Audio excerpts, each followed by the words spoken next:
굉장히 익숙한 인물이 되었죠?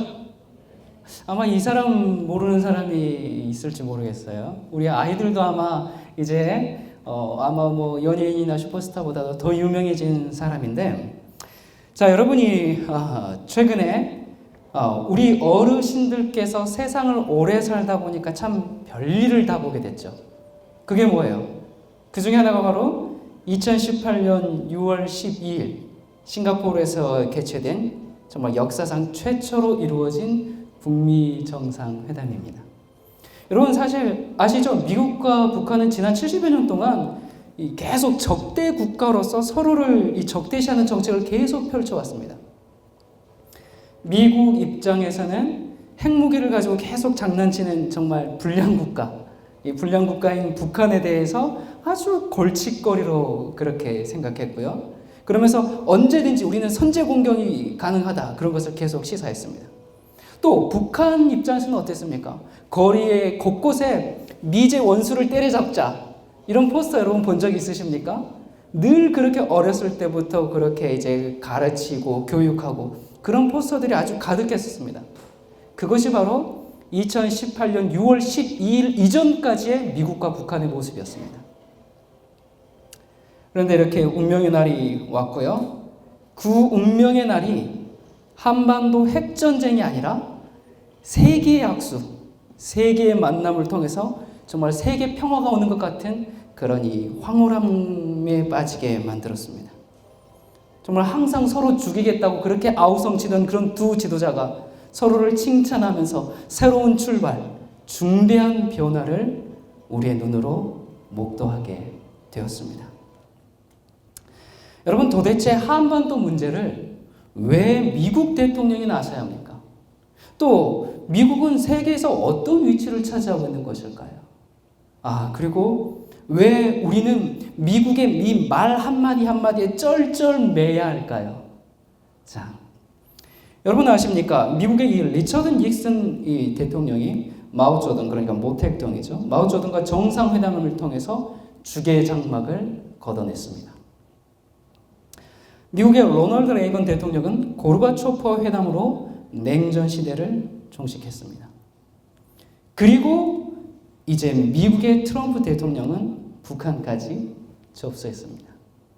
자, 여러분, 회담 2주 전에 벼랑간 무슨 일을 했어요? 참 이런 거 보면 악동 같아요. 벼랑간 회담을 취소했어요. 취소하면서 전 세계를 실망시켰죠. 그리고 다시 재개함으로 정말 온 세상이 이 미국의 말 한마디, 행동 하나에 꼼짝하지 못한다는 사실을 온 세상에 다시금 각인시켰습니다. 그리고 그야말로 글로벌 해결사는 오직 미국밖에 없다라는 것을 온 세상에 다시 한번 또 천명하게 되었죠. 정말 이 계시록 13장에 이 미국을 새끼 양 같은 짐승이 나중에 용처럼 말하더라, 그렇게 얘기했는데, 용처럼 말하는 정말 그런 모습들을 우리가 이번에도 확인하게 되었습니다.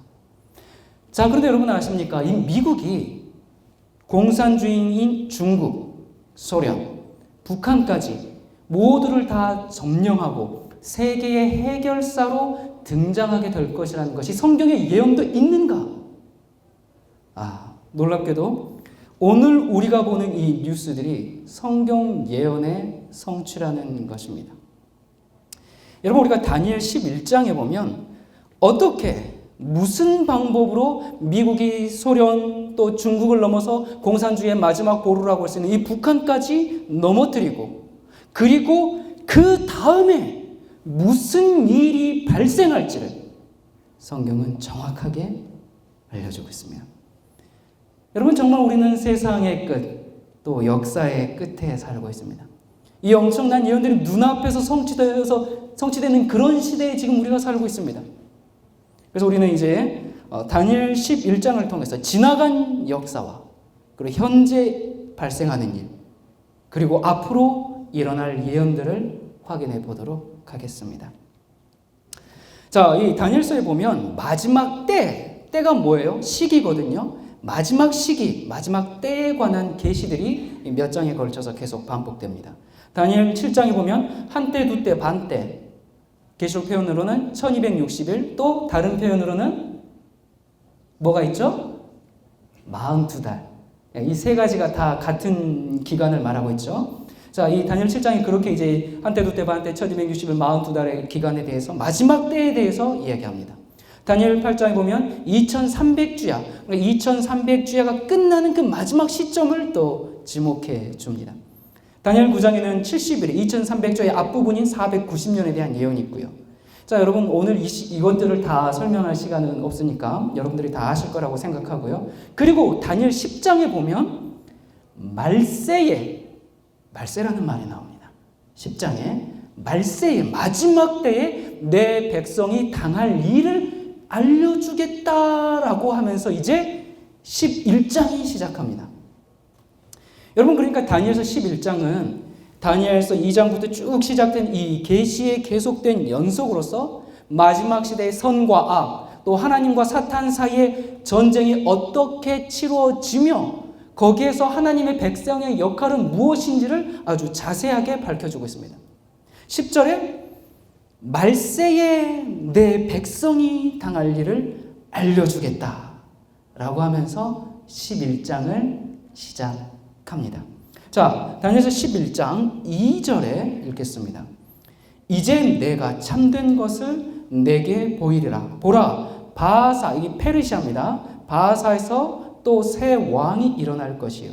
그 후에 넷째는 그들보다 심히 부유할 것이며 그가 그 부유함으로 강하여진 후에는 모든 사람을 격동시켜 그리스죠. 헬라국을 칠 것이며. 그러니까 지금 다니엘은 메데 페르시아 시대에 지금 계시를 받고 있습니다. 그러니까 이때 메데 페르시아 이때의 다니엘이 계시를 받을 때 이 왕은 누구였어요? 고레스 키루스라고 하죠. 이 고레스 대왕의 시대였기 때문에 고레스 페르시아 다음에 일어나는 새 왕과 넷째 왕이 누구다라고 이제 설명을 해주게 됩니다.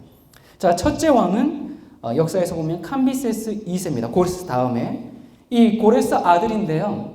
이제 고레스가 이집트 원정을 떠나기 전에 이 캄비세스 2세가 이제 자기가 그 이집트로 원정을 떠나기 전에 자기 동생인 스메르디스를 몰래 죽여서 후원을 없애려고 했는데 이 왕이 자기가 오히려 규격굴에 이제 죽게 됩니다. 그리고 이제 이어서 둘째 왕 이 가짜 스메르디스라고 했는데 왜 가짜냐면 이 캄비세스가 이집트 원정에 나간 동안 이 자기를 이 바르디아라는 이 이제 다른 사람인데 자기가 이 스메르디스라고 사칭을 하죠. 그래서 왕위를 이제 찬탈하려고 했는데 그렇게 되지 못했습니다. 새 왕이 일어난다 했는데 셋째 왕은 누구냐? 다리우스 1세입니다. 이 다리우스 1세가 누군가? 성경에 보면 다리오라는 왕인데요. 가짜 스메르디스 왕을 쫓아내고 이제 왕위에 오른 지 2년 만에 무슨 명을 내리냐면 혹시 기억하십니까? 이 다리오 왕이 하는 일이 뭘까요? 중단된 예루살렘 성전 중건령을 내리는 왕이 바로 이 다리우스 1세입니다.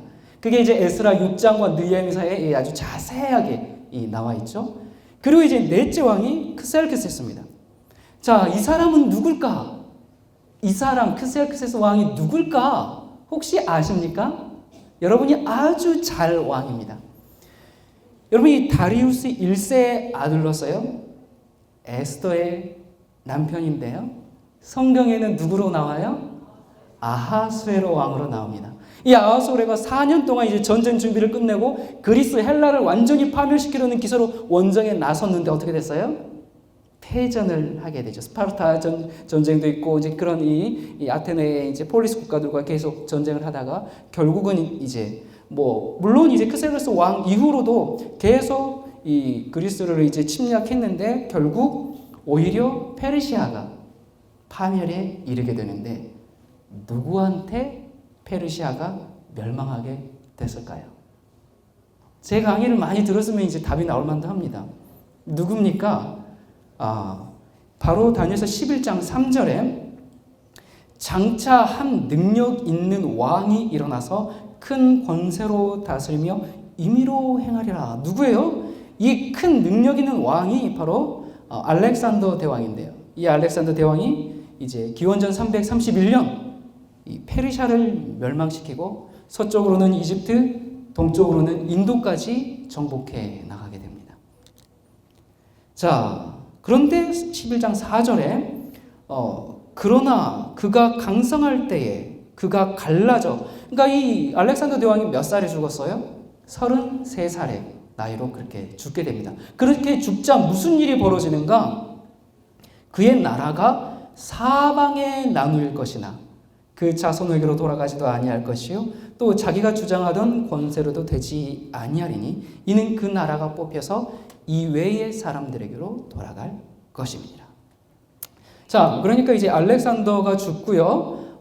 다니엘서 7장에 보면은 표범에게서 네 개의 머리가 이제 나오죠. 그게 이제 네 장군입니다. 그리고 8장에 보면 또 뭐가 나와요? 큰 뿔이 꺾이고 그 대신 현저한 뿔 넷이 사방으로 뻗어나갔다. 이 7장과 8장의 이 장면은 지금 알렉산더 대왕 사후에 그리스 헬라가 어떻게 마케도니아 제국이 어떻게 되는지를 지금 설명해 주고 있죠. 근데 알렉산더는 젊은 나이에 계속 전쟁만 하러 돌아다녔기 때문에 후계자가 없었습니다. 후계자를 미처 양성하지 못했어요. 그래서 그가 죽자 어떻게 돼요? 그의 부하인 이 4명의 장군들에 의해서 기원전 301년 입소스 전쟁 이후에 정확하게 네 나라로 분열됨으로써 이 예언을 그대로 문자 그대로 성취시켰습니다. 자, 이 네 나라가 어떻게 되는가? 알렉산더 대왕 사후에 이제 네 장군들에게 사분되었는데요. 이 마케도니아와 그리스를 맡았던 카산드로스 그리고 소아시아를 맡았던 이 리시마커스, 이 카산더와 리시마커스 이 두 나라는 얼마 못 가서 망하게 됩니다. 종말을 가져오게 됩니다. 그리고 나머지 두 왕이 이제 세력을 키우게 되거든요. 그러니까 알렉산더 대왕이 죽자 4분되었지만 네 나라로 나뉘었지만 결국 카산드로스와 리시마코스 두 왕은 일찍 이 종말을 구하고 두 왕이 커지게 되는데 시리아 쪽을 맡았던 셀루쿠스 왕조하고 이집트를 맡았던 이 프톨레마이오스 왕조, 이 남과 북, 이 남북 전쟁이 이제 계속 이 전쟁하는 그런 남북 왕조 시대가 도래하게 됩니다. 여기 보니까 이제 왜 남방왕, 북방왕이라고 하냐면 이게 지금 누구 입장에서 쓰여졌어요? 이스라엘 입장에서 쓰여졌기 때문에 이 시리아와 이집트 사이에 뭐가 위치했어요? 팔레스타인. 예. 이스라엘이 이제 있는 거, 유다가 위치해 있죠. 그 자리에 위치해 있으니까 이 셀루쿠스 왕조의 시리아는 북방왕일 수밖에 없고, 그리고 프톨레미 왕조의 이집트는 남방왕인 겁니다. 그러니까 이스라엘을 중심으로 북방왕과 남방왕 이렇게 이제 불러지기 시작합니다. 자, 11장 5절입니다. 남방의 왕은 강할 것이나 그 장군들 중에 하나는 그보다 강하여 권세를 떨치니 그 권세가 심히 클 것이요. 그러니까 여기 보니까 남방 왕의 부하 중 하나가 나중에는 남방 왕보다 더 강한 왕이 된다, 지금 그 얘기거든요. 그러니까 남방 왕과 북방 왕, 이게 처음부터 갈라진 게 아니라 처음에는 남방 왕의 장군이었어요. 그러니까 최초의 남방 왕은 누구였냐면 알렉산더 대왕의 장군 중에 하나였던 이집트를 차지한 누구요? 프톨레미 마이오스니까 프톨레미 1세였고, 그 장군들 중에 하나는, 프톨레미 장군의 하나는 바로 남방왕이 이제 남방왕 프톨레미의 이 장군이었는데 나중에는 오히려 더 강해져가지고 북방 지역을 차지하게 되는 셀루쿠스 1세가 되게 됩니다. 그래서 시리아를 비롯해서 옛날 알렉산더 대왕이 가졌던 영토 대부분을 이 북방왕이 차지하게 됩니다. 근데 이 북방왕이 누구였다고요? 남방왕의 장군이었어요. 다니엘서 11장 5절이 지금 그 얘기를 하고 있는 겁니다. 얼마나 이런 부분까지 정확하게 이야기하고 있는지 모릅니다. 자, 그래서 이 근동의 역사를 이끌어간 이 남방왕인 이집트의 프톨레미 왕조하고 북방왕인 시리아의 셀루쿠스 왕조를 지금 이제 대비해 놓은 건데요. 이게 바로 다니엘서 11장에 언급된 왕들만 이렇게 좀 뽑은 겁니다. 그러니까 여기 보면 15절까지는 이 두 왕조의 전쟁이 아주 자세하게 기록되어 있습니다. 어떻게 전쟁하고 그랬는데, 그걸 지금 이 시간에 이제 다루지는 않을 거고요. 아무튼 이 성경에 이들의 존재와 역할이 이 예언을 통해서 이처럼 상세하게 언급된 건 참으로 놀라운 일입니다. 근데 왜 그렇게 언급되었는가? 하여튼 이 전쟁사를 다루지는 않을 건데 중요한 것은 이것만 캐치하시면 되겠습니다. 남방왕과 북방왕은 끊임없이 패권다움을 했고 그 사이에 낀 이스라엘은 고래 싸움에 늘 새우등 터지는 그런 입장에 있었습니다. 자, 15절입니다. 이에 북방왕은 토성을 쌓고 견고한 성읍을 취할 것이요 남방 군대는 그를 당할 수 없으며 또 그 택한 군대라도 그를 당할 힘이 없을 것이므로. 자, 그러니까 북방왕 시리아의 이 안티오쿠스 4세가 왕이 된 이후에도 남방왕 이집트에 대한 침략이 이제 계속된 겁니다. 그래서 15절까지는 남방왕과 그리고 이 북방왕이 계속 전쟁을 하게 되는데요. 16절부터는 북방왕이 등장을 하지 않습니다. 15절까지는 계속 서로 싸우거든요. 그런데 안 나와요. 어떻게 된 걸까요? 어떻게 됐냐면 11장 16절입니다. 오직 와서 치는 자가 임의로 행하리니 능히 그 앞에 설 사람이 없겠고 그가 영화로운 땅에 설 것이요 그 손에 멸망이 있으리라. 자, 이게 무슨 얘기인가? 여러분, 기원전 168년에 로마에 의해서 이 필나 전투에서 알렉산더의 고국인 이 마케도니아가 망하고 드디어 로마 시대가 시작된 겁니다. 그러니까 이 북방왕이 누구한테 멸망했어요? 누구한테 멸망했어요?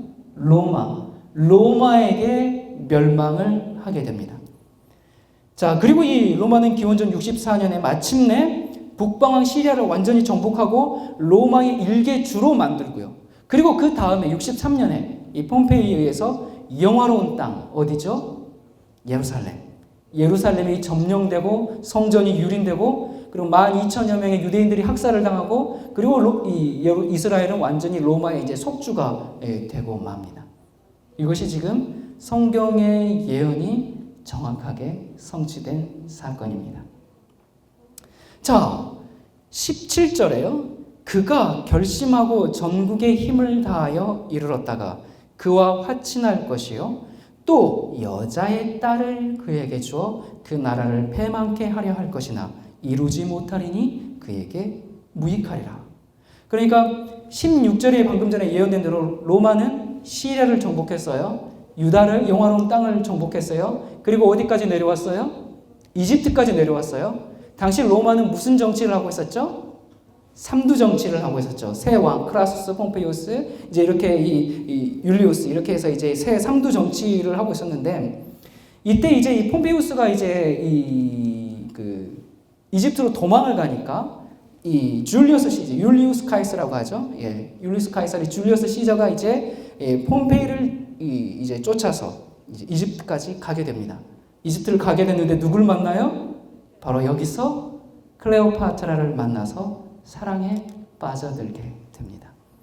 여기서 말하는 이 여자의 딸이라는 것은 아주 빼어난 여자, 절세미 그런 것을 이제 말하는 표현인데요. 정말 이 세계사를 좌우했던 클레오파트라에게 아주 적합한 표현이죠. 클레오파트라의 코가 조금만 낮았어도 세상 역사는 바뀌었을 것이다 라고 이야기할 만큼 클레오파트라가 이 세상 역사에 미친 영향이 이렇게 컸습니다. 자, 그리고 이제 18절입니다. 그 후에 지금 그는 누군가? 줄리어스 시저를 말합니다. 그가 얼굴을 섬들로 돌이켜 많이 취할 것이나 한 대장이 있어서 그의 보이는 수욕을 씻고 그 수욕을 그에게 돌릴 것이므로 그가 드디어 그 얼굴을 돌이켜 자기 땅 산성들로 향할 것이나 거쳐 넘어지고 다시는 보이지 아니하리라. 그러니까 이 이집트에 가서 이제 클레오파트라와 이 사랑에 빠졌던 줄리어스 시저가 이제 로마로 이제 다시 들어옵니다. 들어올 때 뭐라고 하면서 들어와요? 왔노라, 보았노라, 이겼노라. 예, 그러면서 이제 이 승전을 이제 축하하면서 로마에 입성하게 되는데, 근데 사실 이 줄리어스 시저가 이집트를 왜 갔어요? 사실 이 폼페이우스를 추격하는 빌미로 이집트를 정복하러 갔거든요. 그랬는데 이집트를 정복한 게 아니라 뭘 하고 왔어요? 클레오파트라한테 이집트를 그냥 줘버리고 왔어요. 그러니까 로마 입장에서는 어때요? 이 신비가 좋아요, 나빠요? 아주 나쁘죠. 안 좋죠. 그러면서 이 원로원은 저 줄리어스 시저가 이 황제가 되려고 지금 저렇게 하는 거 아니냐? 그러면서 원로원에 들어가는 이 줄리어스 시저를 이제 암살하게 되죠.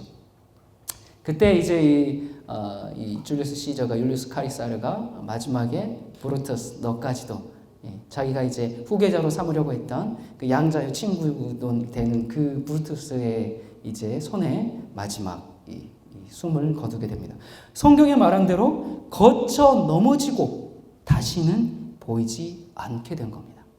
그리고 클레오파트라의 죽음과 함께 이 남방왕이 누구였어? 이집트였죠. 이 이집트도 이제 결국엔 BC 30년에 로마에 의해서 멸망을 당하게 됩니다. 자, 그래서 북방왕과 남방왕을 누가 통일했어요? 로마가 통일합니다. 자, 여러분, 이 예언은 이따 마지막 부분에서 다시 반복되기 때문에 잘 기억하고 있으시기 바랍니다. 북방왕과 남방왕을 누가 통일했다고요? 로마. 네. 자, 그 다음에 이 줄리어스 시저가 이제 시저 다음에 누가 로마의 황제가 될 것이라고 성경이 예언하고 있는가 보십시다. 20절입니다. 그 위를 이을 자가 토색하는 자로 그 나라의 아름다운 곳으로 두루 다니게 할 것이나 그는 분노함이나 싸움이 없이 몇 날이 못 되어 망할 것이요. 자, 드디어 예수 그리스도와 직접적으로 연관된 로마 황제들이 이제 등장하기 시작합니다. 자, 이 줄리어스 시저의 뒤를 이은 황제가 누구냐? 그의 양자였던 옥타비아누스죠. 나중에는 이름이 어거스트 시저로 이렇게 바뀌게 되죠. 자, 토색하는 자. 이 토색하는 자가 무슨 뜻이냐면 세금을 거두는 자다, 그런 뜻입니다. 그러니까 이 어거스트 시저가 이제 세금을 거두려고 뭘 내렸습니까? 인구 조사에 해당하는 그런 호정령을 내리게 됩니다. 그게 이제 토색하는, 지금 그 뒤를 이을 자는 토색하는 자라고 했습니다. 세금 걷는 왕이다, 그 말입니다. 자, 그랬는데 호정령을 내리니까 이 일 때문에 나사렛에서 살던 요셉과 마리아가 만삭이 된, 이제 곧 출산하게 생겼는데, 자신들의 그 고향인 베들레헴으로 호적하러 오게 됩니다. 그래서 거기에서 아기 예수를 출산함으로 미가서에 예언된 예수 그리스도의 출생지에 가는 그 예언을 성취시키게 됩니다. 근데 이게 누구 때문에 이게 된 거예요? 어거스트 시저가 세금을 걷는 황제라고 했죠. 자, 이렇게 예수님과 직접적인 이제 황제들이 등장하게 되죠. 그리고 싸움이 없는 이제 황제라고 했습니다. 이 어거스트 시저 때는 팍스 로마나, 로마의 평화라는 그런 이렇게 불려질 정도로 로마는 이제 이 오현재 시대가 시작하면서 굉장히 이 평화를 가져오게 되죠. 어거스트 시저도 아주 평화롭게 생을 마쳤고요. 자, 근데 어거스트 시저 뒤에 황제가 된 사람은 누구고 또 그가 무슨 일을 했는가? 21절에 보면 또 그 위를 이을 자는 한 비천한 사람이라 나라 영광을 그에게 주지 아니할 것이나, 안 주려고 했는데 그가 평안한 때를 타서 괴율로 그 나라를 얻을 것이며. 자, 이 역사는 이 황제를 누구라고 말하는가? 바로 티베루스 시저인데요. 이 티베루스 시저는 어거스트 시저의 친아들이 아닙니다. 그와 재혼한 어머니 리비아를 통해서 황실 가족이 됐거든요. 그러니까 어거스트 시저의 뒤를 이어서 황제가 된 왕은 이제 티베루스 시저인데 왜 비천한 왕이라고 성경에서는 얘기하는가? 이 어거스트가 이제 이 리비아에게 이런 얘기를 했어요. 당신의 아들 로마 제국의 자주옷을 입기에는 너무 비열하다라는 말로 리비아의 청을 거절하게 됩니다. 리비아가 이제 자기 아들을 왕으로 황제로 세워달라고 했겠죠. 그래서 이렇게 얘기하고 거절합니다. 그런데 뭐라고 했어요? 평안한 때를 타서 괴율로 나라를 얻어서 어거스트 시저가 거절했지만 그가 황제가 됩니다. 자, 그가 황제가 돼서 무슨 일을 하는가? 11장 22절에 넘치는 물 같은 군대가 그에게 넘침을 입어 패할 것이요 동맹한 왕도 그렇게 될 것이며. 그러니까 이미 예언된 대로 티베루스 시저가 이제 각처의 소유를 아주 무력으로 진압하면서 많은 피를 흘리게 됩니다. 그리고 여기 보니까 동맹한 왕, 그 동맹한 왕도 그렇게 될 것이다 라고 얘기했는데요. 이 동맹한 왕의 바른 번역은 언약의 왕입니다. 자, 왜 언약의 왕인가? 이 똑같은 단어를 다니엘서 9장 24절부터 27절에 보면은 언약을 굳게 정할 때 또 기름 부음을 받은 자 곧 왕이신 예수 그리스도를 확실하게 이 동맹왕, 언약의 왕이라고 그렇게 가르쳤습니다. 참으로 놀랍게도 여러분, 하나님의 아들이신 예수 그리스도를 십자가에 못 박아 죽일 황제가 누구다라고 그 일이 있기 500년 전에 이미 다니엘서 11장에 그 왕을 이 계시를 통해서 11장의 계시를 통해서 예언해 놓은 것입니다.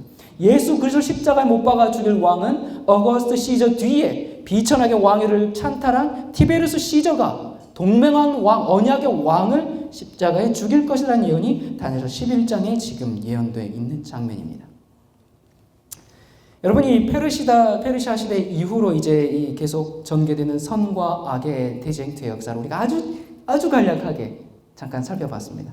이 페르시아의 고레스를 비롯해서 그리스의 알렉산더, 또 그리스의 뿌리를 둔 그 남북 왕조의 여러 왕들, 그리고 클레오파트라, 로마의 폼페이우스, 또 줄리어스 시저, 어거스트 시저, 티베루스 시저, 이들이 마치 성경의 예언을 이루는 중요한 인물들로 등장을 하게 되지만 이들이 역사의 주인공이 아닙니다.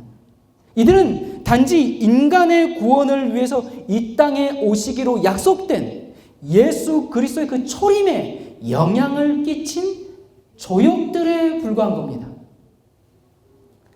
여러분, 세상 역사의 초점은 알렉산더가 아닙니다. 클레오파트라도 아니고 어거스트 시저도 아니고 누구예요? 예수 그리스도의 초림에 이 지금 역사가 계속 흘러오고 있는 것입니다. 여러분, 다니엘서 11장에 왜 이렇게 여러 왕들이 소개가 되었을까? 그것은 예수 그리스도의 탄생과 십자가와 부활과 그분의 생애와 그리고 예수님의 그 초림하심을 우리에게 확신시켜주고 너희들 이렇게 해도 안 믿을래? 하고 우리에게 각인시켜 주시기 위해서 다니엘서 11장의 예언을 주신 겁니다. 자, 그런데요, 다니엘서에 예언된 이 많은 사건들이 마침내는 예수 그리스도의 십자가에서 절정을 이루게 되고, 그리고 그리스도의 십자가는 단순히 역사의 어느 어떤 순간에 발생한 하나의 사건이 아니고 그냥 그저 우연하게 발생한 어떤 일들이 아니라 철저하게 하나님께서 계획하신 그 역사의 순서대로 필연적으로 일어나는 것을 우리에게 가르쳐 주셨습니다. 자, 그렇다면 역사가 여기서 끝이 아닙니다. 다시 흐르게 되죠. 어디로 흐를까요? 그냥 물 흐르는 대로 흐를까요? 여러분, 우리가 지금까지 이 역사에서 봤듯이 분명한 예수님의 초림이라는 분명한 목적지를 향해서 역사가 계속 흘러왔습니다. 자, 그렇다면 그렇게 해서 예수님께서 초림하셨습니다. 그렇다면 이제 초림 이후에 이 세상의 역사는 어디를 향해서 가는 걸까요? 어디를 향해서 가요? 그것은 두말할 것도 없이 예수 그리스도의 재림을 향해서 이 역사는 흐르게 됩니다. 자, 여러분, 우리는 이 다니엘서 11장의 예언대로요, 페르시아 시대부터 로마까지 정말 짧은 시간에 와버렸습니다. 그리고 22절에 예언되는 대로 언약의 왕께서 티베리우스 시저에게 십자가의 피로 죽게 되는 것을, 그렇게 해서 이 언약을 맺을 것을 우리에게 알려주셨습니다. 그리고 이제 그 이후에 언약의 왕이 십자가에 달린 이후에 어떻게 될 것인가? 23절부터 이제 그 내용이 시작이 되는데, 그걸 시작하기 전에 먼저 간단하게 다니엘서 전체 예언이 어떻게 이루어졌는지를 간단하게 한번 살펴보도록 하겠습니다. 2장에 보면 이 다니엘서 자체가 전부 예언과 계시 아닙니까? 2장, 7장, 8장, 11장에 이제 여러 이 계시들이 나와 있는데요. 2장에 바벨론, 페르시아, 먼저 신상의 계시를 보게 되죠. 이 신상이 뭐예요? 바벨론은 이제 금머리, 뭐 다 설명 안 하겠습니다. 페르시아, 그리고 가슴, 그리고 그리스, 이 헬라죠. 청동배, 로마는 철 다리로 이제 계시가 되었고, 로마가 망한 이후에 열국 시대, 열 발가락 시대로 이제 나누어지게 되고, 그리고 뜨이 하늘에서 사람의 손으로 하지 아니한 뜨인 돌이 날아와서 그리스도의 재림으로 세상 역사가 끝나는 세상 역사의 왕들의 세상 역사를 다니엘서 2장에 보여주었습니다. 그리고 다니엘서 7장에 보면 똑같은 이제 평행으로 계속 같이 가죠. 바벨론, 페르시아, 그리스, 로마로 똑같이 가는데 이번에는 그 신상이 아니라 뭘로 표현했어요? 이 네 짐승으로 이제 표현했죠. 바벨론은 사자, 페르시아 곰, 그리스 표범, 로마는 무서운 짐승, 그리고 이제 열국 시대는 2장 신상에서는 열 발가락으로 표현했는데 7장에서는 열 뿔로 해서 이제 말씀해주고, 그 다음에 조금 더 이야기하는 게 있습니다. 뭐가 등장합니까? 열 뿔 가운데서 누가 나와요? 작은 뿔이 나옵니다. 이 열 뿔 가운데서 작은 뿔이 나오는데 로마 이후에 로마의 권세를 가지고 다시 등장한 이 작은 뿔은 로마 교황청입니다. 그리고 7장에 보면 이 작은 뿔이 나왔을 때 재림전 심판이 동시에 시작하게 되고, 그리고 그리스도의 재림으로 세상 역사가 맞춰지는 것이 다니엘서 7장의 예언입니다. 자, 그리고 다니엘서 8장에 보면 처음에 이제 바벨론은 생략합니다. 왜 생략할까요? 왜 생략하냐면 지금 이제 다니엘이 계시를 보고 있는 시점은 언제예요? 페르시아 시대입니다. 바벨론은 이미 이제 넘어갔어요. 이미 끝났기 때문에 바벨론을 다시 언급할 필요가 없어요. 그래서 2장 7장에서는 느부갓네살 왕이 바벨론 왕이었지 않습니까? 그렇기 때문에 바벨론부터 시작했지만 8장에서는 바벨론은 이미 이제 끝났기 때문에 당연히 어디서부터 시작해요? 페르시아. 그래서 페르시아, 그리스, 로마로 가는데 이 8장에서는 수양과 수염소와 작은 뿔로 그렇게 이야기를 하고, 그 다음에 로마 교황청에 대해서 예언이 나오고, 그리고 성소가 정결해지는 2300주야까지니 그때야 성소가 정결하게 입으리라는 이 성소 정결, 즉 대속죄일에 대해서 얘기가 나옵니다. 자, 그리고 오늘 우리가 잠깐 이제 11장을 살펴봤는데요. 다니엘서 자체의 예언 구조를 볼 때 이 11장에 제가 이 몇 왕들을 간략하게 언급하고 넘어갔었는데, 그것이 그냥 제가 인위적인 해석이 아니라, 아니면 뭐 짜맞추기가 아니라 이 다니엘서 자체의 예언의 이 평행 사중 구조를 볼 때 페르시아, 그리스 11장도 로마, 이 순서가 다니엘 11장이 얘기하고 있는 것이 한치의 어긋남이 없는 이 다니엘서의 전체 예언과 이 균형과 조화를 이루고 있음을 우리가 알 수가 있습니다. 자, 다니엘 11장에 보면 페르시아, 그리스, 로마, 그 다음에 로마 교황청이 등장하게 되고 이제 미가엘이 일어나는데요. 자, 아까 22절까지는 뭐였다고 했어요? 22절에 뭐가 끝나요? 동맹왕, 언약의 왕이 죽게 되는 장면이었죠. 예수께서 십자가에 못 박혀 죽으시는 장면이었습니다. 그래서 이제 이 22절까지 그렇게 되고, 그럼 이 초림 이후에 23절부터는 어디를 향해서 간다고요? 재림을 향해서. 어떻게 가는가? 자, 23절에 그와 약조한 후 그는 거짓을 행하여 올라올 것이요 적은 백성을 거느리고 강하게 될 것이며. 자, 어떻게 올라오는가? 여러분이 다니엘서 7장과 8장의 로마 제국 다음에 누가 일어났어요? 누가 일어났어요? 다니엘서 7장과 8장에 보니까 이 AD 476년에 로마가 이제 게르만 민족들에 의해서 멸망을 당한 이후에 그 뒤를 이어서 북방왕의 자리를 차지하는 어떤 한 세력에 대해서 얘기하는데, 다니엘서 7장과 8장에 보면 그가 누구라고 얘기해요? 로마 교황청입니다.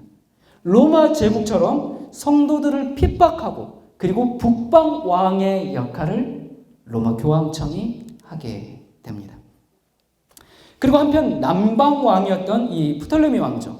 이 프톨레미 왕조는 이 이집트죠. 이 이집트는 이제 아까 몇 년도에 멸망한다고 그랬어요?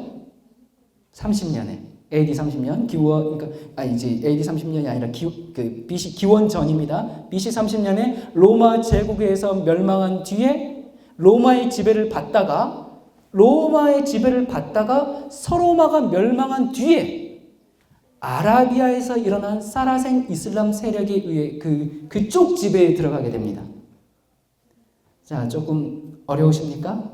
자, 지금까지 잘 이해가 좀 되셨죠? 그러니까 자, 지금 이제 이 북방왕이 로마에 의해서 점령당했어요. 남방왕도 이집트도 로마에서 멸망당했습니다. 그런데 이제 북방왕은 로마가 다 다스렸는데 남방 쪽은 사라센 이슬람 세력에 의해서 넘어가게 됩니다.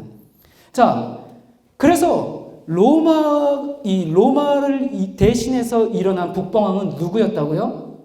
로마 교황청이거든요. 이 로마 교황청이 이제 남방의 이슬람 세력을 어떻게 정복해 나가려고 하는지가 이어지는 다니엘서 예언에 등장하게 됩니다.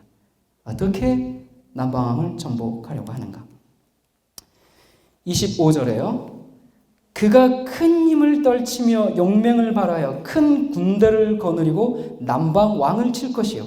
남방 왕도 힘이 크고 강한 군대를 거느리고 맞아 싸울 것이나 능히 당하지 못하리니 이는 그들이 모략을 베풀어 그를 치미니라.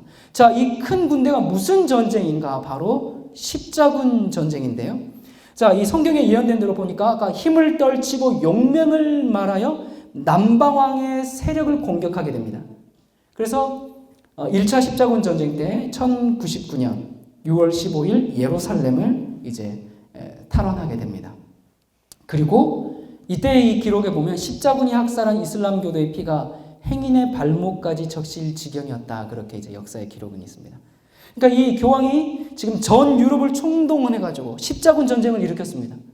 여러분이 당시의 예루살렘은 이집트에 근거를 둔 이슬람 세력인 칼리프의 후예, 그러니까 이 마호멧의 후계자죠. 이제 이 칼리프의 지배를 받았기 때문에 실제로는 북방왕이 이슬람을 쳤지만 이 이집트에 근거를 둔 남방왕을 공격한 겁니다. 무슨 말인지 아시겠습니까? 북방왕이 남방왕을 공격하는 전쟁사가 다시 시작한 겁니다. 자, 아까 계속 이 남방왕과 북방왕의 패권 다툼이 있었죠. 그러다가 로마가 잠시 통일을 했습니다. 로마가 잠시 통일했는데 로마의 뒤를 이어서 북방왕은 로마 교황청이 자리를 잡았어요. 근데 남방 쪽은 남방은 이집트였습니다. 근데 이 이집트를 사라센 이슬람이 이제 차지했는데, 그래서 북방왕이 다시 남방왕, 북방 로마 교황청이 남방왕을 공격한 전쟁이 바로 십자군 전쟁이다, 그 말입니다. 자, 28절부터 30절입니다. 북방왕은 많은 재물을 가지고 본국으로 돌아가리니 그는 마음으로 거룩한 언약을 거스리며 임의로 행하고 본토로 돌아갈 것이며 작정된 기한에 그가 다시 나와서 남방에 이를 것이나 이번이 그 전번만 못하리니 이는 기띔의 배들이 이르러 그를 칠 것임이라. 그가 낙심하고 돌아가며 거룩한 언약을 하나고 임의로 행하며 돌아가서는 거룩한 언약을 배반하는 자를 중히 여길 것이며. 자, 이게 무슨 얘기냐면, 그러니까 전쟁을 위해서 이제 남방왕과 북방왕, 로마 교황청과 십자군 전쟁이 있었습니다. 이때 이탈리아의 상업 도시들로부터 이 서방의 이 기띔이 서방의 도시들로부터 배를 빌려 쓰게 돼서 이 기띔의 배가 이제 싸움에 동원되리라는 그 예언도 지금 이렇게 이루어졌는데요. 여러분, 이 십자군 전쟁은 150년 동안 7차에 걸쳐서 전쟁을 하게 됩니다. 그런데 1차 십자군 때만 성공을 거두고 나머지는 전부 패해요. 자, 그래서 이 남방왕의 본거지가 어디라 그랬어요? 이집트였어요. 그러니까 이집트를 직접, 이 십자군이 이제 이슬람 본거지 남방왕의 이 이집트를 직접 침공했는데 실패로 끝나고 말았어요. 어떻게 끝나고 말았는가? 이 마지막 전쟁에 참여했던 프랑스의 루이 9세가 이집트군의 이제 포로가 되어서 몸값을 겨우 내고 이제 살아 돌아오게 됩니다. 자, 그래서 11장 32절 33절입니다. 그가 또 언약을 배반하고 악행하는 자를 괴율로 타락시킬 것이나 오직 자기의 하나님을 아는 백성은 강하여 용맹을 발하리라. 백성 중에 지혜로운 자가 많은 사람을 가르칠 것이나 그들이 칼날과 불꽃과 사로잡힘과 약탈을 당하여 여러 날 동안 쇠폐하리라. 자, 이게 뭐냐면 여러분 최초의 북방왕은 원래 바벨론이었습니다. 바벨론이 뭘로 바뀌었어요? 시리아로 바뀌었다가 그 다음에 뭘로 바뀌었어요? 네? 누구라고요? 네, 이제 북방왕이 이제 로마, 예, 맞습니다. 로마 제국으로, 그래서 로마 제국에서 누구로요? 교황청으로. 이렇게 변모하면서 누굴 괴롭혀요? 하나님을 아는 백성들. 하나님의 백성들을 괴롭힐 것이라고 계속 예언이 되어 있습니다. 그러니까 북방왕의, 지금 이제 마지막 북방왕입니다. 북방왕이 바벨론, 시리아, 이렇게 이제 로마 제국, 그리고 로마 교황청까지 지금 이 북방왕의 세력이 계속 변모하고 있는 모습이고요. 마지막 북방왕은 지금 교황청입니다. 그가 자기 하나님의 아는 백성을 어떻게 죽였는가, 어떻게 핍박했는가. 이 최초에는 이제 왈레시스가 일어나서 죽음을 무릅쓰고 정말 성경을 배포하고 로마 교황청의 비성서적인 교리를 전면적으로 거부하고 진리를 가르치고 그렇게 하면서 십자군에 의해서 무참히 정말 살해당하고 많은 핍박을 당했었죠. 성경의 예언대로 하나님을 아는 용맹한 백성들이 일어난 것입니다. 그리고 백성 중에 지혜로운 자들이 일어난다고 했어요. 많은 사람들에게 그들이 일어나서 진리를 가르칠 것이라고 예언했습니다.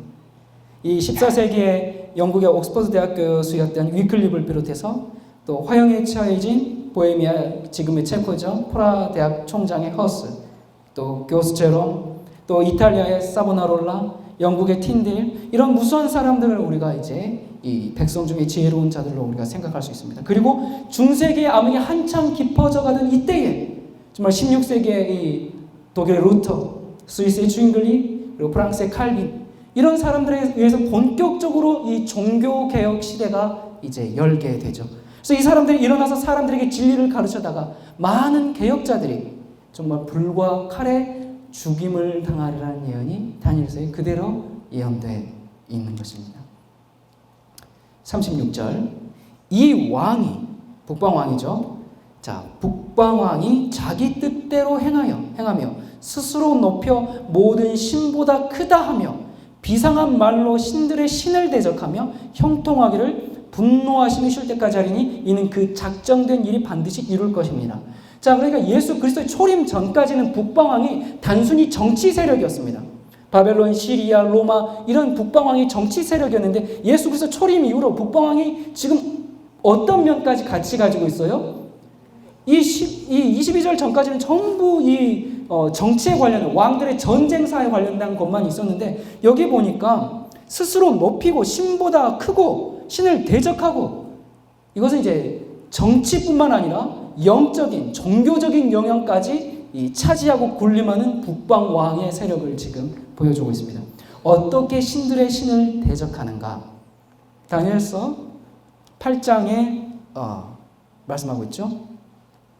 또 스스로 높아져서 군대의 주제를 대적하며 또 24절 25절에 그가 장차 비상하게 파괴를 행하고 자의로 행하여 형통하며 강한 자들과 거룩한 백성을 멸하리라. 그가 꾀를 베풀어 제 손으로 괴육을 이루고 마음에 스스로 큰 채하며 또 평화한 때에 많은 무리를 멸하며 또 스스로 서서 만왕의 왕을 대적할 것이나 그가 사람의 손을 말미암지 않고 결국은 깨어지게 됩니다. 자, 어떻게 이제 신성 모독하고 진리를 유린했는가? 여러분이 교황청은 각종 비성서적인 교리들을 받아들였습니다. 여기서 오늘 다 설명할 시간이 없습니다. 그리고 성도를 핍박할 뿐만 아니라 급기야는 자기를 뭐라고 불렀어요? 하나님의 아들의 대리자이고 자기는 천사들도 파문할 수 있는 권세를 가지고 있다고 그렇게 신들의 신을 대적했습니다.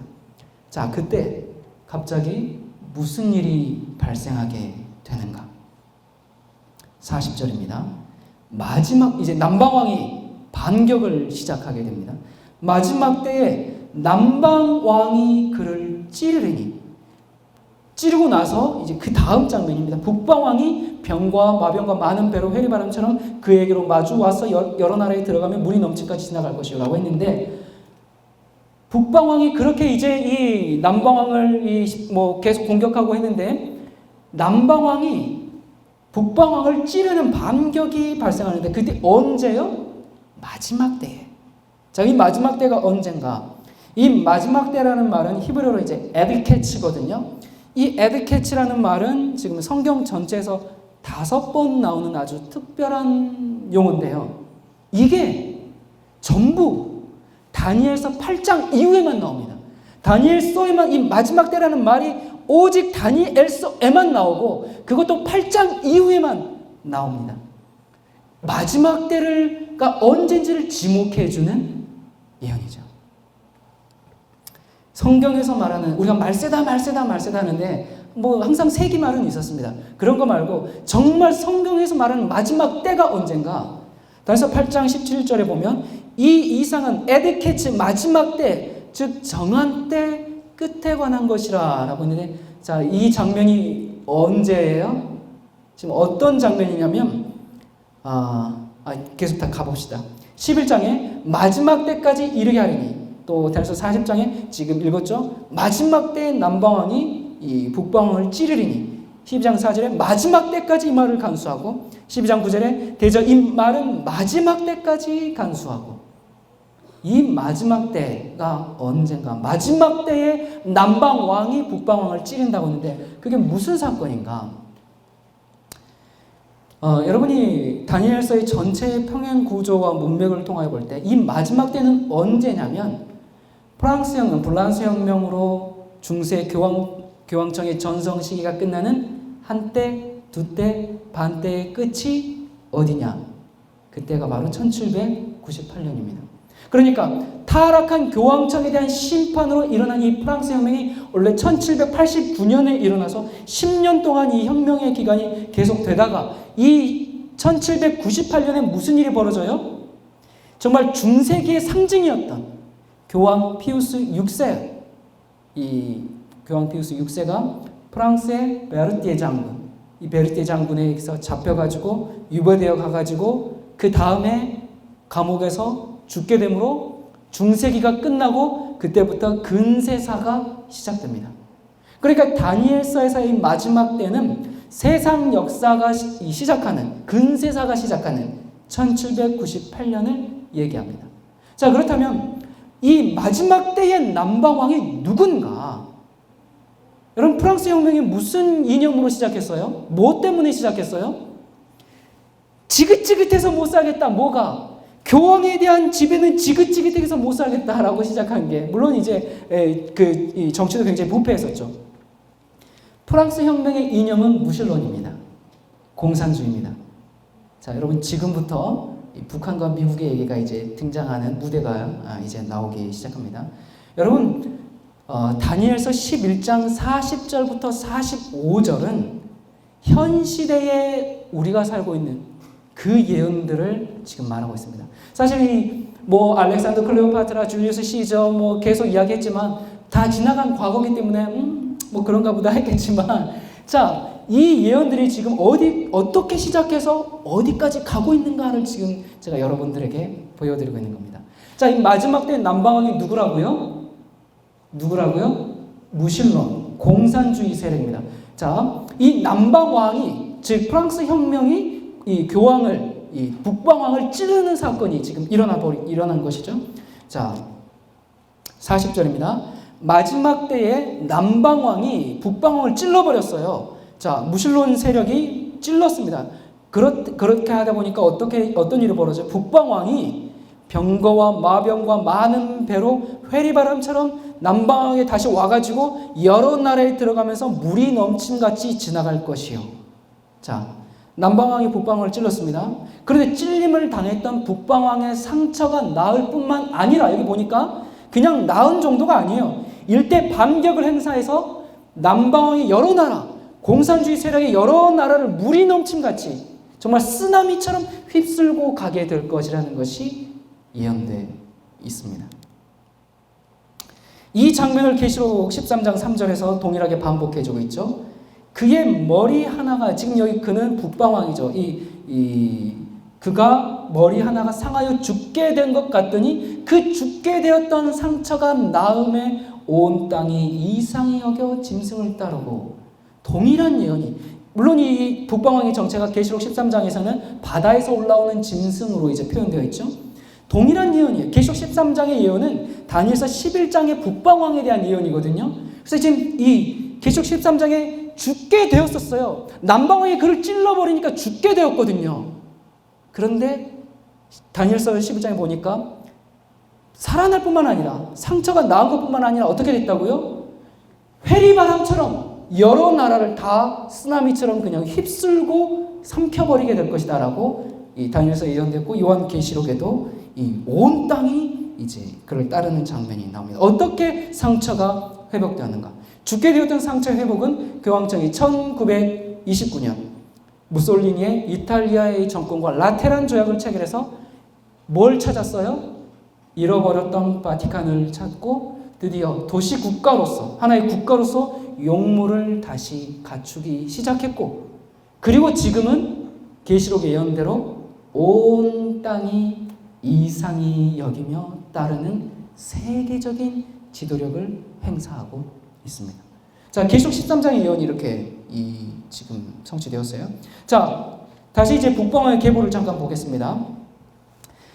11장 41절에 이 북방왕이 영화로운 땅에 들어갈 것이고 이제 많은 나라를 패망케 한다 그랬거든요.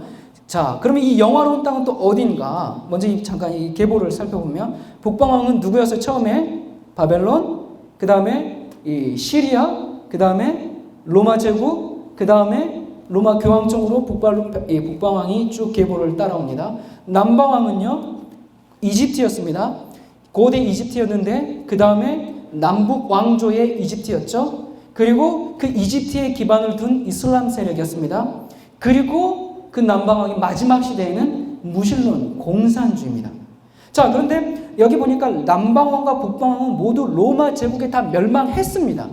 멸망했고 그 이후로는 실제 국가가 아니라 하나님의 백성을 대상으로 한 영적 전쟁으로, 그 전까지는 실제 나라의 패권 다툼이었는데 로마 제국이 무너진 이후에는 로마 교황청이 등장하면서 실제적인 전쟁이 아니라 영적인 전쟁으로 전환하게 됩니다.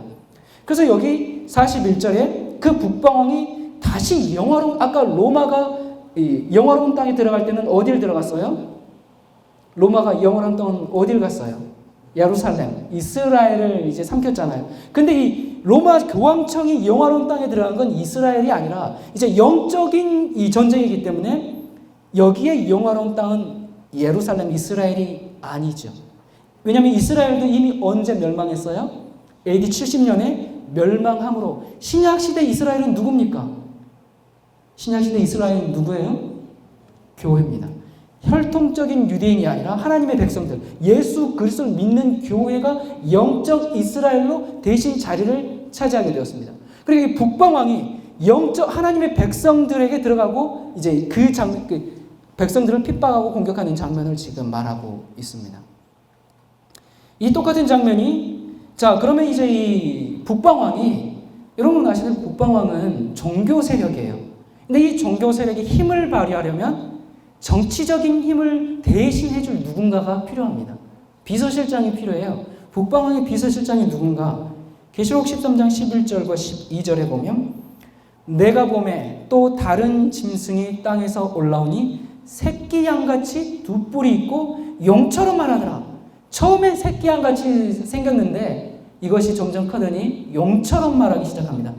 저가 먼저 나온 짐승의 모든 권세를 그 앞에서 행하고, 첫째 짐승, 즉 이 로마 교황청의 이제 권세를 대신 행해 주는 겁니다. 땅과 땅에 거하는 자들로 처음 짐승에게 경배하게 하니 곧 죽게 되었던 상처가 나은 자니라. 누구였죠? 북방왕이었어요. 북방왕이 누구였습니까? 예, 로마 교황청이었어요. 그러니까 마지막 때 이 북방왕이 자기를 위해서 대신 행동해 줄 강력한 세력이 필요한데 그게 누굽니까? 그게 미국입니다. 마지막 때의 북방왕인 이 교황청과 미국이 혼연일체 되어가지고 온 세상을 짐승의 폐허 환란으로 끌고 가는 것이 이 끌고 가는 예언인데, 이것이 계시록 13장에만 있는 예언이 아니라 다니엘서 11장에도 이미 똑같이 반복이 되어 있었다 그 말입니다. 아마 여러분들은 그랬어? 다니엘서 11장에 이 얘기가 있었어? 아마 처음 들으시는 분들이 아마 많으실 거예요. 자, 계속 가봅시다. 자, 이제 42절입니다. 자, 북방왕의 비서실장이 이제 생겼어요. 영화로운 땅에 하나님의 백성들을 이제 잡고 있습니다. 그가 이 북방왕이 열국의 그 손을 펴리니 애굽, 이집트죠. 이집트가 뭐였어요? 무실론이었습니다. 이 남방왕이죠. 무실론, 공산주의 땅도 남방왕도 면치 못할 것이요. 그 왕청이 온 세상에 영향력을 발휘하는데 애굽, 즉 이집트, 현대 남방왕이 공산주의도 맥없이 무너질 것이라고 예언되어 있습니다. 그런데 더 흥미로운 것은 뭐까지 예언을 해주냐면 공산주의가 어떻게 무너질지를 예언해 줍니다. 볼까요? 자, 아까는 이제 잠깐 봤었죠. 중국의 만리장성을 누가 거둬냈습니까? 미국의 리처드 닉슨 대통령이 중국이 살아남으려면 경제를 개방할 수밖에 없게끔 만들어서 중국이 개방했습니다. 자, 그리고 소련이 어떻게 무너졌습니까? 레이건 대통령과 교황 요한 바오로 2세가 폴란드의 노조 운동을 통해 가지고 소련의 공산주의를 붕괴시키자 그렇게 협약하고 몰래 비밀 협약을 합니다. 그 계획을 착실히 수행해 나가다가 먼저는 동독이 무너지고 그러면서 동구의 공산권이 다 무너지고 결과 마침내 정말 공산주의의 종주국인 소련이 졸지에 그냥 붕괴돼 버린 겁니다. 전쟁했어요? 총 쐈어요? 아닙니다. 노조 경제로 해가지고 이 소련을 무너뜨리게 됩니다. 레이건 대통령이 이제 고르바초프와 회담으로 냉전 시대를 이제 종식했죠. 그리고 공산주의의 이 초강대국인 소련이 지도에서 사라져 버렸습니다. 자, 그리고 그 일을 이제 이 타임지에서는 이렇게 이 홀리 얼라이언스라고 정말 이 교황과 레이건 대통령의 아주 이 신성 동맹이라고 이 타임지 기사가 어떻게 소련을 이 공산주의를 붕괴시켰는지에 대한 이제 기사가 있었는데요. 자, 이 북방왕이 애굽 땅도 면치 못할 것이요라고 했는데 성경에 이 북방왕이 이집트 남방왕 무실론인 이 공산주의를 어떻게 무너뜨릴 것인가, 애굽 땅을 어떻게 무너뜨릴 것인가 바로 뒤에 이어서 나옵니다. 그가 북방왕이 열국의 그 손을 펴리니 애굽 땅도 면치 못할 것이므로 그가 권세로 애굽의 금, 은과 모든 보물을 잡을 것이요 리비아 사람과 구스 사람이 그의 시종이 되리라. 무엇으로요? 무엇으로요? 애굽의 금, 은과 모든 보물을 잡을 것이라는 예언은 참으로 놀라운 예언입니다. 총칼로 싸우는 게 아닙니다. 뭐 암살로 죽이는 게 아닙니다. 뭡니까? 여러분, 공산권이 왜 붕괴되는가? 돈 때문입니다. 경제입니다. 경제의 몰락 때문에 공산권이 무너질 것이라고 다니엘서 11장에 예언되어 있습니다. 그걸 어떻게 한다고요? 로마 교황청과 미국이 그렇게 한다고요. 자, 봅시다. 북한이 왜 트럼프를 만났어요? 왜 한국 대통령을 만났어요? 왜요? 돈 때문입니다. 쉽게 말하면 경제입니다. 정말 마지막 남은 이 공산주의 세력인 북한마저도 결국 뭐 때문에? 경제 때문에 개방하게 될 것을, 멸망하게 될 것을 성경은 예언하고 있는 겁니다. 그런데 그것이 누구의 힘으로? 미국의 힘으로. 여러분, 그렇게 막강했던 이 공산 세력들이 정말 절대로 열리지 않을 것 같은 이 북한이 무엇 때문에? 바로 경제 때문에 이렇게 쉽사리 열리게 될 것을 성경은 다니엘서를 통해서 정말 지금부터 거의 2500여 년 전에 예언해 놓았다는 사실은 얼마나 놀라운 예언의 성취입니까? 여러분, 세상 역사는 여기까지 성취되었습니다. 자, 그러면 역사에서 남방왕과 지금 이제 보면 북방왕을 누가 다 정복했어요? 로마 제국입니다. 이 현대 남방왕과 북방왕을 누가 다 정복했어요? 로마 교황청입니다. 지금은 로마 교황청은 미국이죠. 자, 종교와 정치가 연합한 보이지 않는 초대형 국가입니다. 자, 그러면 왜 북방왕이 세계 경제를 장악하려고 하는가? 계시록 13장 15절부터 17절입니다. 짐승의 우상에게 경배하지 아니하는 자는 몇이든지 다 죽이게 하더라. 저가 모든 자 곧 작은 자나 큰 자나 부자나 빈궁한 자나 자유한 자나 종들로 그 오른손이나 이마에 표를 받게 하고 누구든지 이 표를 가진 자 외에는 매매를 못하게 하니. 왜 경제를 장악하려고 하는가? 짐승의 표가 뭐예요? 짐승의 표가 세계를 지배하는 수단은 뭐예요? 뭘로 한다고요? 세계를 통제하는 수단을 즉 매매를 못하게 하는 뭡니까? 돈입니다. 경제입니다. 그러니까 이 경제로 세상을 하나로 묶어서 계시록 13장에 교황을 경배하도록 강요하는 것이 아직 성취되지 않은 마지막 예언입니다. 자, 여러분이 최근에 요즘 뉴스에서 보면 지금 금리 인상 때문에 이 말들이 지금 많아요. 내년 되면 더 이제 기업들이 금리를 인상. 사실 기업들이 다들 뭐 자기 자본 가지고 합니까? 다 빚을 져서 하죠. 그런데 이 빚을 졌는데 금리가 올라 버려요. 예금해 놓은 금리가 오르면 얼마나 좋겠어요. 근데 대출, 부채의 금리가 올라 버립니다. 그렇기 때문에 당연히 기업들이 파산할 수밖에 없죠. 기업들이 파산하게 되면 이제 실업자들이 당연히 쏟아져 나올 수밖에 없고, 실업자들이 쏟아져 나오면 이제 국가 파산의 전주곡이죠. 요즘 뉴스에서 계속 미국의 무역 전쟁, 관세 보복, 뭐 금리 인상 이런 얘기들이 계속 심심찮게 들려오는데 이게 다 뭐예요? 전 세계를 경제로 폭망하게 하고 그 다음에 북방왕만 섬기도록 하기 위해서 지금 세계가 돌진하고 있습니다. 이렇게 해서 지금 금리가 인상, 뭐 여러 가지 것들이 많아요. 그러나 이제 전문가들은 이제 뭐 그 중에 하나 얘기하자면 2019년 몇 년 남았습니까?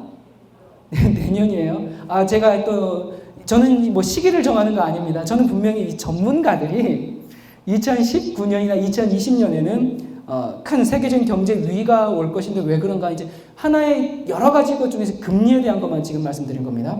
자, 이렇게 해서 이제 금리가 올라가면 아까 말씀드린 것처럼 기업들이 파산하죠. 실업자들이 양산되죠. 당연히 따라서 부동산들이 이제 대폭락하게 될 거예요. 왜냐하면 넘쳐나는 물량인데 이게 지금 다 뭘로 한 거예요? 전부 빚으로 이게 부동산을 해놨는데 이게 이제 물량은 많아. 빚을 져가지고. 근데 그걸 살려면 사람들이, 여러분 집 살 때 자기 돈 주고 다 사십니까? 다 대출 받아서 사시죠? 뭐 10년, 20년 그렇게 얼마씩 이렇게 상환하시면서 이렇게 아파트들 하나씩 가지고 계시잖아요. 그렇게들 하는데 이게 이제 금리가 비싸니까 대출 받을 수도 없어요. 그러니까 물량은 넘쳐나죠. 살려고 하는 사람은 없죠. 그리고 기존의 대출 이자도 상환을 못하죠. 그러니까 이제 이 부동산 폭락이 이제 일어날 수밖에 없는 것이죠. 가계 부채가 지금 이제 뭐 지금 계속 오르고 있고 뭐 지금 1468조 원이라고 하는데요.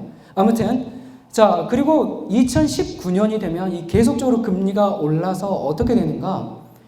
은행 대출한 이자율이 계속 상승하다 보니까 쉽게 말하면 지금 여러분들께서 월급을 받아가지고 빚 갚는데 20%의 급여의 20%를 이제 빚을 갚는데 썼다면, 뭐 전문가들 의견에 의하면 2019년이나 20년쯤에 되면 아마 월급의 100%를 이자 갚는데 써야 될 것이다 라고. 그 정도로, 왜냐면 현재 금리에서 한 6배 정도 오를 것이기 때문에 여러분이 예를 들어서 한 달에 20만 원 정도를 그 대출 이자를 갖고 있는 거라고 하면 6배면 이제 뭐 120만 원 이렇게 되겠죠. 이렇게 이제 가야 되는 겁니다. 그렇게 보면 이제 그러면서 전문가들이 이렇게 얘기해요. 금리 인상 때문에 살아가는 삶의 방식 자체가 변하게 될 것이다.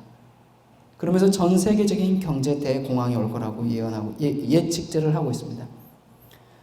여러분, 지금까지 우리가 쭉 다니면서 11장을 훑어오면서 지금까지 정확하게 맞았어요. 이 북방왕 세력이 공산주의를 어떻게 무너뜨린다고요? 경제로, 돈으로. 왜요? 왜냐면 마지막 시대는 계시록 13장에 보니까 북방왕이 매매, 즉 경제권을 잡고 세계를 자신의 하수로, 세계로부터 자신이 경배를 받아야 하기 때문에, 그것이 짐승의 표의 우상이고 이 환란이기 때문에, 그러다 보니까 경제로 올 수밖에 없는 겁니다. 자, 모든 나라가 이 경제 때문에 북방왕에게 점령당할 것이다. 이 예언만 안 맞을까요? 아닙니다. 이 예언이 마지막 남은 건데 이제 거의 모든 것들이 다 정말 북한까지 저렇게 경제로 이 돈 때문에 무너지고, 자, 어떤 사람들은 이렇게 얘기해요. 아니, 지금 시대가 어떤 시대인데 교황과 미국이 세계를 지배한다 그런 음모론의 그런 소설을 쓰느냐 그렇게 얘기하는데, 여러분, 이건 음모론도 아니고 소설도 아닙니다. 이것은 한치의 착오가 없는 하나님의 예언이고, 하나님의 예언이 지금까지 틀림없이 맞아 왔던 것처럼 앞으로도 변함없이 성취될 것입니다. 자, 그런데 제가 하나만 더 얘기를 좀 말씀드리겠습니다. 여기 보니까 제가 이거 오늘 아침에 잠깐 집어넣은 거예요. 여기 보니까 사실 이 어제 뉴스더라고요. 지금 이 불의 고리 때문에 전 세계에 지금 이제 이 화산 지금 폭발 또 대지진 공포가 확산되고 있다. 지금 계속적으로 오래 들어와가지고 지금 옐로스톤이 대폭발할 수 있을 것이다라는 이제 막 그런 전망도 나오고, 만약 그게 옐로스톤이 폭발하면 9만 명이 사망하고 지구의 평균 기온이 0도가 된다고 합니다. 왜냐하면 이제 이 옐로스톤이 어마어마한 그 남한 면적의 3배를 덮을 수 있는 마그마를 옐로스톤이 보유하고 있는데, 그게 터져버리면 이제 이 하늘의 구름으로 이 먼지 제로 이제 가려버리기 때문에 기온이 떨어지고, 그래서 기후 변화가 오고 이제 그런 대재앙이 오는데, 제가 보기에 옐로스톤은 지금은 안 터질 것 같고요. 나중에 칠재앙 때 아니면 예수님께서 정말 이 마지막 이 지구를 정화시킬 때 그때 터지지 않을까. 좀 이건 워낙 큰 거라서. 아무튼 지금 전 세계적으로 지금 아까 말씀드린 이 경제가 몰락함과 동시에 이런 이상 이 기후와 그리고 세상의 재난들이 지금 동시에 같이 가고 있습니다. 자, 그런데 이 다니엘서 11장이 아까 이 다니엘서가 지금 그렇게 끝나버리는 게 아닙니다. 공산주의가 무너지고 경제가 무너지고 그렇게 끝나버리는 게 아니라 짐승계표 환란이 시작할 때 무슨 일도 있다라고 이 다니엘서 11장이 계속합니다. 지금 우리가 다니엘서 11장 43절까지 왔거든요. 다니엘서 11장이 몇 절까지 있다고 제가 간략하게 아까 얘기하고 넘어갔는데 혹시 기억하십니까? 45절까지. 근데 우리가 43절까지 왔습니다. 43절까지는 지금 무슨 장면이에요? 북방왕이 교황청과 미국이 모든 무신론 공산주의 세력을 경제로 장악하는 것까지 지금 예언이 성취되었습니다. 그때 무슨 일이 있는가? 44절입니다. 44절. 그러나 동북에서부터 소문이 이르러 그로 번민케 함으로 그가 분노하여 나가서 많은 무리를 다 도륙하며 진멸코 잘 것이요. 자, 동북 쪽에서 어떤 소식이 오는데 그것 때문에 괴로워요. 그래서 하나님의 백성들을 지금 진멸하려고 합니다. 무슨 소식이 오는가? 동북에서부터 무슨 소식이 오는가? 성강에서 동쪽과 북쪽은 하나님의 보좌의 이 자리거든요. 그쪽에서부터 소식이 옵니다. 그것 때문에 괴롭습니다. 무슨 소식이 오냐면 그게 계시록 14장 7절의 소식입니다. 그가 큰 음성으로 가로되 하나님을 두려워하며 그에게 영광을 돌리라. 이는 그의 심판하실 시간이 이르렀음이니 하늘과 땅과 바다와 물들의 근원을 만드신 이를 경배하라 하더라. 그러니까 북방왕을 심판한다 그 말입니다. 북방왕을 심판하고 북방왕이 심판하면 곧 뭐가 와요? 이 소식은 예수님께서 곧 재림하신다는 소식입니다. 자신들의 심판이 가깝고 예수님의 재림의 소식이 들리니까 이 소식 때문에 괴로운 겁니다. 예수께서 재림하시면 이들의 북방왕의 운명이 결정되어지기 때문에, 그래서 이 복음이 싫은 겁니다. 이 복음이 괴로운 겁니다. 그래서 이 복음을 전하는 자들을 핍박하는 일이 이어지는 겁니다. 자, 그때 지금 동시에 지금 일어난 일입니다. 이 장면을 또 계시록 18장에서는 이렇게 얘기합니다. 북방왕이 세계를 장악하려고 할 때 벌어지는 일들입니다. 이 일 후에, 그러니까 지금 짐승의 뼈의 환란, 계시록 13장에 짐승의 뼈의 환란이 지금 있고 북방왕이 지금 매매권을 다 잡고 사람들을 다 지금 핍박하고 있을 이때에 다른 천사가 하늘에서 내려오는 것을 보니 큰 권세를 가졌는데 그의 영광으로 땅이 환하여지더라. 힘센 음성으로 외쳐 가로되 무너졌도다 무너졌도다 큰 성 바벨론이여 귀신의 처소와 각종 더러운 영에 모이는 곳과 각종 더럽고 가증한 새에 모이는 곳이 되었도다. 동북에서 오는 소식이 뭐예요? 북방왕이 심판을 당한다. 그리고 예수님께서 재림하신다. 여러분, 이 재림의 소식을 전하는 사람들은 여기 보니까 그의 영광으로, 하나님의 영광으로, 늦은 비 성령의 능력으로 충만케 된 사람들입니다. 여러분, 의인들에게는 재림이 굉장히 복된 소식이에요. 그러나 악인들에게는 괴롭고 번민케 하는 심판의 소식입니다. 그 소식이 지금 다니엘 12장 44절에 동북에서부터 지금 소식이 오고 있는 겁니다. 참 교회를 진멸하려고 할 때, 이때 무슨 일이 벌어지는가? 다니엘서 11장 몇 절까지 있다고요?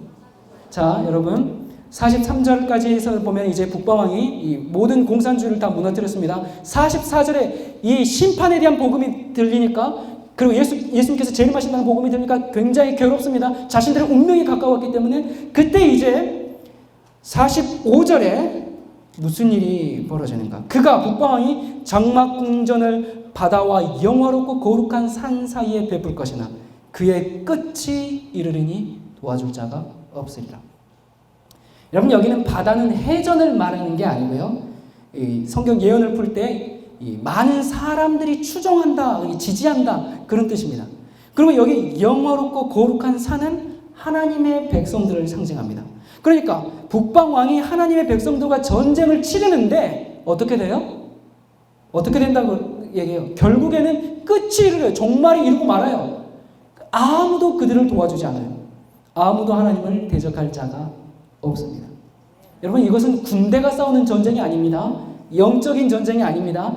하나님의 백성들이 나중에 이제 우리 무기 장착하고 경청하고 미국이랑 싸우는 그런 전쟁이 아닙니다. 참된 복음과 예언 때문에 싸우는 전쟁입니다. 자, 그런데 하나님의 백성과 지금 이제 북방왕이 이 전쟁을 치르는 장면인데 어떤 백성들과 전쟁을 하는가? 바다 위에서 북방왕이 지금 바다 위에서, 북방왕은 많은 사람들이 자신들을 추종하고 있습니다. 그 지지 세력을 가지고 있습니다. 그 지지를 가지고 지금 하나님의 백성들과 전쟁을 하는데, 이 장면 어디서 우리가 봤죠? 어디서 봤어요? 계시록에서 봤죠. 바다 위에서 하나님의 백성과 전쟁하는 장면이 계시록에서 반복되는데 이 백성들이 지금 어떤 백성들인가? 계시록에서 더 구체적으로 얘기해 줍니다. 용이 여자에게 분노하여 돌아가서 그 여자의 남은 자손 곧 하나님의 계명을 지키며 예수의 증거를 가진 자들로 더불어 싸우려고 바다 모래에 섰더라. 다니엘 11장의 예언이 그대로 계시록 12장에서 또 반복되고 있는 겁니다. 여러분, 교황청과 미국이 하나님의 백성을 대항해서 지금 하나님의 계명을 지키고 예수의 증거를 가진 자들과 마지막 싸움을 하지만 하나님의 개입으로 그의 끝이, 북방왕의 끝이 이루고 붕괴될 겁니다. 여러분, 우리는 지금 어디에 살고 있냐면, 우리가 사는 이 시간은 다니엘서 11장 44절까지 성취되었고요. 45절 북방왕의 최후 공격과 그들의 심판만이 지금 남겨져 있습니다. 우리는 다니엘서 11장 44절과 45절 사이에 지금 살고 있습니다. 여러분, 제가 오늘 어떤 부분들은 자세히 설명할 부분들이 많이 있지만 다 패스했고, 제가 지금 다른 강의들에서 많이 설명한 게 있기 때문에 여러분들이 지난 강의들을 좀 참조해 주시기 바랍니다. 여러분, 우리는 짧은 시간에 예수 그리스도를 중심으로 한 정말 이 전 세계 역사를 간단하게 살펴봤습니다. 다니엘이 그토록 알고 싶어하던 이 세상 역사 속에 하나님의 백성들의 운명이, 그 운명을 우리는 지금 이렇게 낱낱이 살펴봤습니다. 그것은 그냥 노스트라다무스가 어떻게 있을 것이다, 그런 그냥 막연한 그런 애매한 그런 것들이 아니고 정말 너무나 놀랍도록 구체적이고 자세하게 예언되어 있습니다. 정말 이 불확실한 미래에 직면하는 이 시대의 인간들에게 확실한 미래를 약속해 주시는 하나님의 뜻을 우리에게 보여주고 계십니다. 여러분, 세상 역사의 초점은 트럼프나 시진핑이나 푸틴이나 김정은 교황이 아니고 예수 그리스도의 뭐예요? 재림에 초점을 맞추고 있습니다. 여러분, 이 사람들이 역사의 주인공이 아닙니다. 이 사람들은 예수 그리스도의 재림을 위한, 하나님의 백성들을 위한 조역을 맡고 있을 뿐입니다. 여러분, 예수님께서 초림하실 때도 조연들이 있었어요. 엑스트라들이 있었습니다. 그래야 주인공이 빛을 발했죠. 예수님께서 재림하실 때도 마찬가지입니다. 조연들이 있어야 됩니다. 문제는 나 개인과 하나님과의 관계입니다. 우리가 이 정말 쭉 보시다시피 하나님께서 계신 이 놀라운 구속의 과정을 다 이해하고 하나님의 계명을 지키고 예수의 믿음을 가지고 살면 우리는 누구나 역사의 주인공이 될 수가 있습니다. 여러분, 그런데 우리가 그렇게 하지 못하면 뭐가 되는 거예요? 들러리가 돼요. 엑스트라가 돼요. 여러분, 주인공 되시길 원하세요? 엑스트라 되길 원하세요? 단역배우로 끝나길 원하십니까? 여러분, 우리 엑스트라가 되면, 들러리가 되면 그냥 역사의 장면이 바뀌면 퇴장해서 멸망당하는 인생이 되고 맙니다. 여러분, 선택은 우리 각자의 몫이죠. 여러분, 우리가 선택을 언제 해야 되겠습니까? 지금이 바로 우리의 운명을 선택해야 할 시간인 겁니다. 자, 다니엘서 11장 45절을 지나서 한 절만 더 보겠습니다. 12장 1절이 나오거든요. 12장 1절이 어떻게 선언하는가? 그때에 내 민족을 호위하는 대군 미가엘이 일어날 것이요 또 환란이 있으리니 이는 개국 이래로 그때까지 없던 환란일 것이며 그때 내 백성 중 무릇 책에 기록된 모든 자가 구원을 얻을 것이라. 여러분, 대군 미가엘이 일어나서 악한 자의 모든 세력을 심판할 것이라고 말하고 있습니다. 하나님의 계명을 지키고 예수님의 믿음을 가진 그 사람들은 생명책에 이름이 기록되어서 구원을 얻을 것이라고 약속하고 있습니다. 여러분, 우리가 살고 있는 이 시대는 얼마나 엄숙한 시대입니까? 또 얼마나 감격적인 시대입니까? 성경에 예언된 대로 공산주의의 마지막인 북한마저 개혁 개방에 이르렀고 이제는 뭐가 남았어요? 최후의 환란, 하나님의 심판, 예수님의 재림만이 지금 남아있는 그런 때입니다. 우리가 살고 있는 시대는 지금 우리는 그런 시대에 살고 있습니다.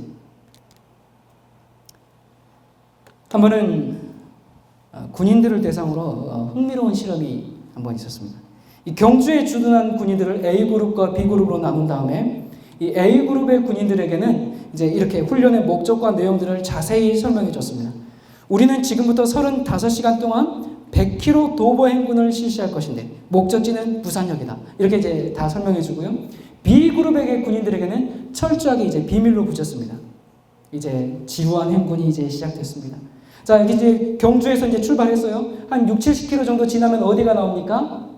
양산이 나와요. 자, 이 양산쯤 갔을 때 양쪽 군인들의 반응이 서로 이제 다르게 이제 터져 나오기 시작한 겁니다. 이 A그룹, 목적지를 알고 있던 A그룹은 이제 막 점점 기쁜 거예요. 이제 몇 킬로만 가면 돼요? 10km만 가면 돼. 이제 다 온 거야, 이제. 그리고 막 오히려 막 기쁨이 나고 막 오히려 힘이 솟는데 B그룹에서는 계속 낙오자가 생기고 도대체 얼마나 더 가야 되는 거야? 계속 불평과 불만이 터져 나오고. 여러분, 이 차이가 어디서 생겼죠? 맞습니다. 목적지를 아느냐 모르느냐, 소망이 있느냐 없느냐, 그 차이가 이런 결과를 가져왔습니다. 여러분, 목적지를 아는 사람은 우리가 이정표를 볼 때마다 얼마나 남았다, 얼마나 남았다, 목적지가 점점 가까워오는구나, 그러면서 어떻게 돼요? 소망 더 부풀어 오르는 겁니다. 여러분, 예언을 알고 재림을 기다리는 우리들이나 예언을 모르고 세상에서 사는 사람들이나 다 힘든 세상을 삽니다. 다 괴로운 인생길을 삽니다. 괴로움 똑같이 겪고 똑같이 아프고 똑같이 고통을 당합니다. 그러나 그렇게 살지만 다른 게 있습니다. 예언을 아는 사람들은 이 재림의 징조들이 성취되는 것을 볼 때마다 어떻게 생각해요? 이제 끝이 왔고 새로운 시작이 이제 눈앞에 왔구나. 그것 때문에 더욱 소망을 확고히 할 수 있습니다. 그런데 예언을 모르면 언제 끝나나?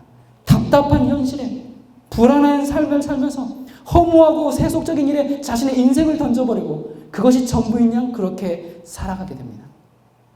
여러분, 우리의 목적지가 가까이 왔습니다. 여러분에게는 예수님의 재림이라는 소망이 있으십니까? 여러분, 목적지가 거의 가까이 왔습니다.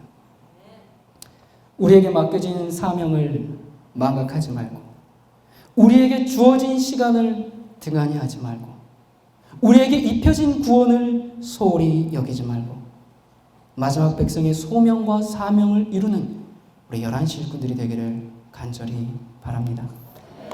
데살로니가전서 4장 16절 17절 말씀만 읽고 마치도록 하겠습니다.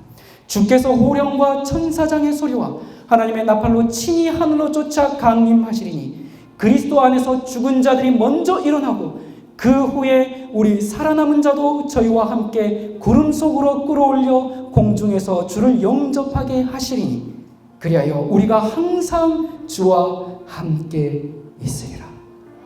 여러분, 이 자리에 우리 모두가 함께 있기를 간절히 소망합니다. 기도하시겠습니다. 우리를 사랑하는 하나님 아버지, 이 엄숙하고도 또 이 감격적인 시대에 우리를 살게 하시니 참으로 감사를 드립니다. 성경의 예언은 한치의 착오도 없이 하나씩 하나씩 성취되어며 우리의 눈앞에 이렇게 펼쳐주셨습니다. 아버지, 우리가 이러한 때에 나의 신앙과 나의 삶을 어떻게 정립해야 될 것인지 다시 한번 생각할 수 있도록 도와주시옵소서.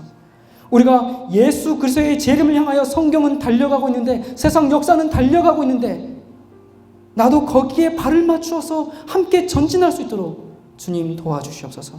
그래야 이 역사의 주인공으로 설 수 있도록 도와주시옵소서. 주님, 우리는 참으로 연약하고 부족하지만 대군 미가엘이 우리와 함께 하시니 우리에게 아무 염려가 없습니다. 궁극적으로 우리가 구원을 받을 것이며 궁극적으로 주께서 승리하실 것이니 우리가 믿음을 잃지 않고 전진할 수 있도록 도와주시옵소서. 예수 그리스도 이름으로 간절히 기도드립니다.